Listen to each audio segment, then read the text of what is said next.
Hey guys, Buff Game back today, bringing our video, and today we're discussing the state of Warzone here at the beginning half of Season 3 of the Cold War integration into Warzone. They did a lot of weapon balancing patches and some general tuning, along with a new map update, which definitely improved a lot of things. It may have hindered some things, so we're going to go through some of the weapon balancing patches that they actually did. You'll see the gameplay in the background here on the new map, just a compilation of some of the gameplay footage I've been able to capture since the launch of Season 3.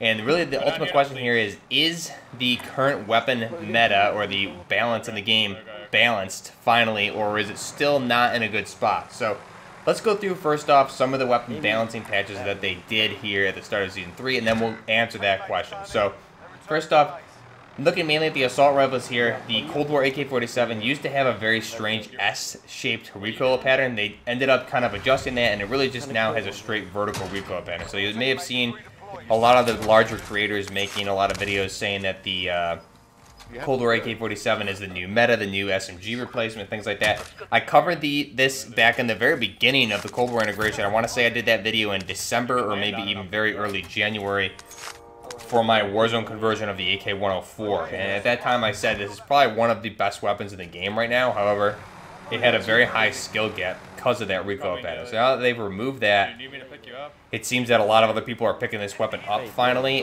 Very good weapon, very fast time to kill. Something, I believe it comes in at 505 milliseconds, I want to say it is, for the TTK. I could be wrong there.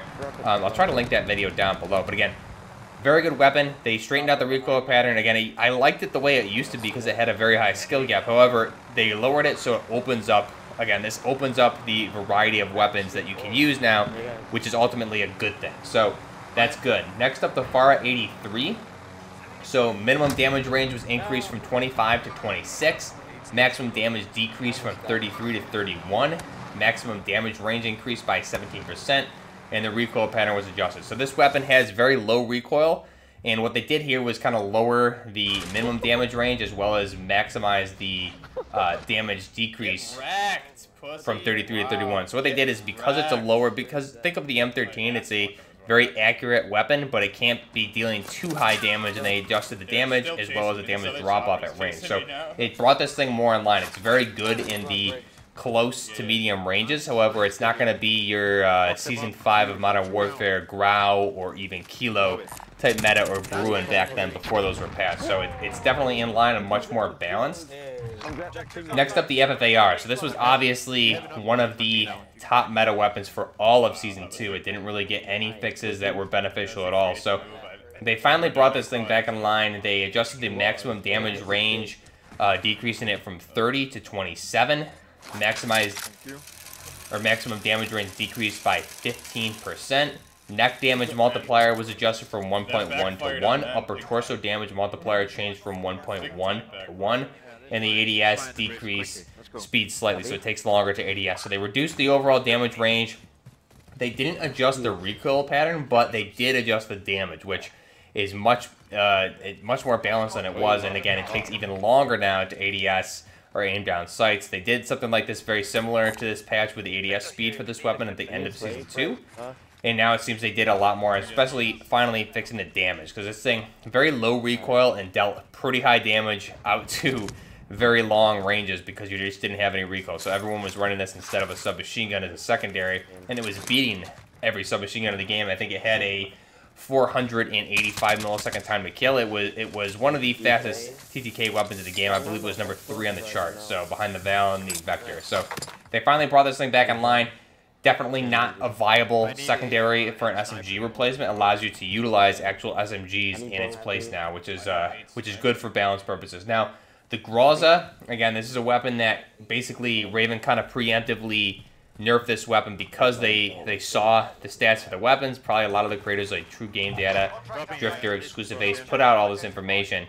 Basically, what we thought was if the FFAR was nerfed, everyone would go to the Groza. So what they did is they did very similar nerfs. They did the FFAR, and they reduced the damage at range, increased the recoil, ADS speed, things like that. So again, it's not going to just be a one-to-one replacement now for the old FFAR, which is good.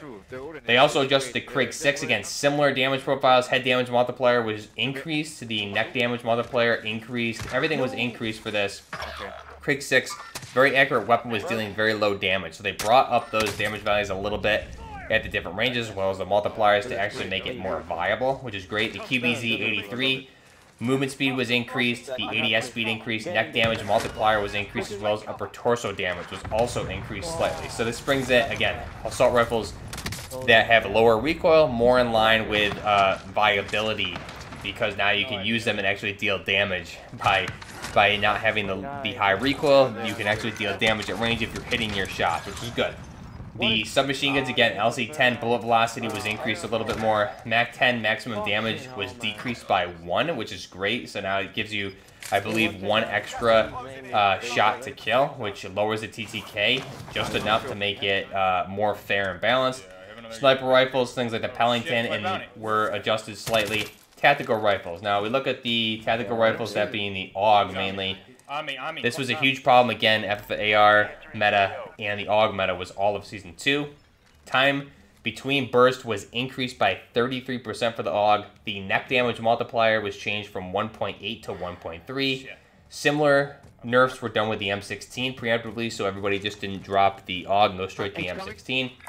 And those were all of the adjustments. Now, they also announced at the start of Season 3 they'd be keeping their eye on the AMAX, and recently, just yesterday, they announced that there would be additional changes coming to the AMAX, the Krig, the FARA, and I believe even some of the other weapons as well. So you can expect some damage adjustments for the AMAX for sure. Probably going to increase the recoil and maybe lower the time to kill slightly. So this is all very good news. So going back to the original question, is the current state of Warzone, is the weapon meta balanced? And the answer is yes. Right now, I think Warzone's in the best spot it has ever been since the very beginning or launch of the game. That first month that Warzone launched back in March of 2020 was the most balanced the game had been because nobody knew what guns they were using. Now, we've been in this state of constant meta weapons, everyone using the same thing. Playing here in Season 3, I've never seen more variety on the kill cams or just people that I've killed, seeing the weapons they're using than I have ever since the very beginning of Warzone in 2020 there of March. So I've been being killed with M13s, M16s, or excuse me, M4s from Modern Warfare. I'm seeing a lot of strange weapons come out that I've never really seen used in a very, very long time. And again, not even meta-type builds. So the variety for the weapon meta has increased. So this is really what we've wanted to see since the start. It seems like finally Raven and whatever other studios are supporting Warzone were able to finally get this in check. And I think the community outcry for this, as well as all the hard work by Drifter, True Game Data, and Exclusive Ace, really helped out here. The community just obviously sharing their displeasure with the meta, especially since the launch of Cold War and the increase for the time to kill for a lot of these weapons just overall. So what they've done here in the start of Season 3 is really round out the weapon balance. Now you have, instead of 2 to 3 weapons that are actually considered meta, you have a wide variety of weapons. I would say probably around 10 minimum of weapons that are now balanced to the fact that they can compete with each other in different situations. Almost everything you can think of is balanced now. There's really nothing I can think of is currently overpowered besides really the AMAX. I think the AMAX just needs a little bit more recoil. If we look at the AMAX firing that 7.62 by 39mm cartridge, same as the AK-47 for Modern Warfare. They're both Modern Warfare weapons.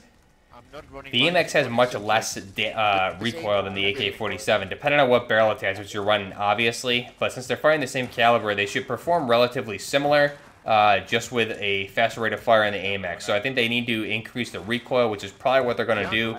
They may decrease the damage slightly on the AMAX, but definitely needs a little bit more recoil. Lately I've been getting killed with this weapon and just seeing very, very low recoil out to long ranges, whereas if you were to use the the Modern Warfare AK-47, you'd be very hard-pressed to hit any of those shots at those type of ranges, especially because they're firing the same caliber. So I think they're going to adjust that, but Warzone's in the best spot I have ever seen it since, like I said, the very beginning of the game where you could run crazy stuff. Right now, my current loadouts vary pretty drastically, but I'm back to kind of my original March 2020 launch month of Warzone loadout, that being my M13 LVAW and my M4 conversion with the SOCOM rounds into my makeshift SR25 DMR build. Is kind of what I've been running this past really all of Season 3. And it's actually proven very effective. I've been able to use things like Bruins with 200 box round magazines, different crazy weapons that you never see. The Finn, the FAL I brought back out. I have some really strange weapons in my loadouts right now that are actually proving to be very, very effective. And really, in the past, you wouldn't be able to perform well with them. However, I'm able to have very good games because of the variety in the game right now. The enemies that you're going to run into, they're using a whole range of different weapons. You're not just running into only FFARs and AUGs 24/7. You're not just running into DMR 14s and MAC 10s. Right now, the meta is wide open, and it makes for a lot of really fun and enjoyable gameplay. Even a lot of the gameplay that I've lost for games is still great firefights. And that also has one factor, that being the map, which I talked about in the video, I believe, over the weekend. Because of the map changes, there's a lot more cover, a lot more buildings. The map is new colors added to the map, so it's harder to really see people in the open in some instances. So it creates a much... little bit slower pace, and it creates for much more interesting engagements. And the fact that they're lowering effectively with all the patching that they did for the weapons here, they're lowering the time to kill for all these weapons to bring it back down to kind of where we were in the start of Warzone is kind of the direction they're heading. It creates much more fun and entertaining, I would say, rewarding firefights when you're getting into engagements. I really haven't been insta-killed too much at all, really, and if I had been, it's because really I wasn't looking, wasn't paying attention. Ultimately, my fault. But typically, the past few months, you would just say, "Oh, that guy had a DMR. Oh, that guy had a MAC 10, an AUG, an M16, or one of the other meta weapons like the FFAR."